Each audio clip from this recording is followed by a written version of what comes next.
Good evening, folks. I want to talk to y'all today about net neutrality, and that video is about to start. This is the Savage Scientist Ed right here, and I'm over the police. This is the Savage Scientist Ed. I'm trying to get to 440 subscribers. I got a long way to go. So help out by subscribing to my channel. Tenfold, become a citizen of the state of Swampland. I wanted to hurry up and do a quick video talking about these new rules that the FCC will be implementing that's going to really have an effect on our cable, our view of the internet, the way we access the internet. You see, back in December of 2017, sometime in the middle of December, the FCC ruled out, or they went in favor of the cable companies. Cable providers can now selectively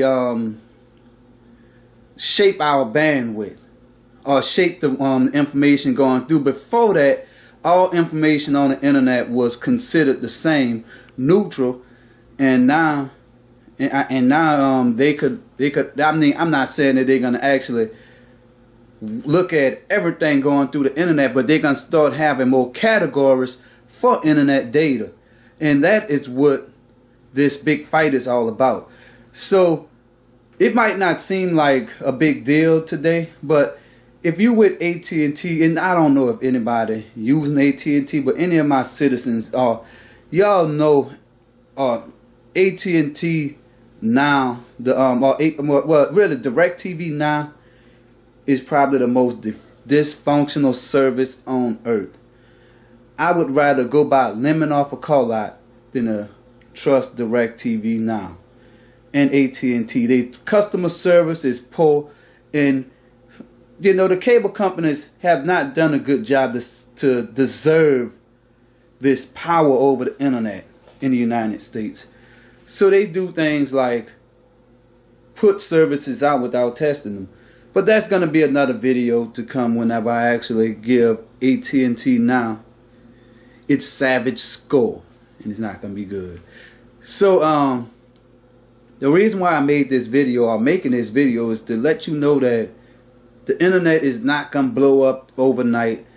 It's just going to be a new way that the cable companies are going to control the internet, and they're not going to, so if you order streaming services from your cable provider, if you have Verizon, you might could get their new what is that thing called? Verizon Go app, or T-Mobile just signed a deal with Netflix, stuff like that. Cox Communication is I think they were doing a deal with AT&T, but I think that deal fell apart. But the problem is Cox also has the Contour, and that's something like streaming TV over the internet. So it's something that's working out. And if you notice, you go to some of these, like if you go to the USA Network, you could sign in and watch live TV with your cable company credentials.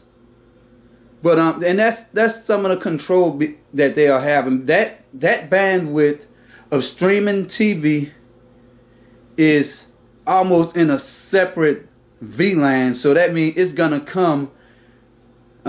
It's not gonna come the same way as if you were watching YouTube or something. So that's gonna put that's gonna be prioritized packets going over the network, and that is what this net neutrality is about. They're gonna sell you services. They're probably gonna sell you a priority based package that in a normal. I mean, AT&T and T-Mobile are already experimenting with this stuff with their phone services. How are you gonna allow unlimited streaming and then cap data if you wanna drive Uber, or if you wanna play games on your phone or something, that because those games come with advertising.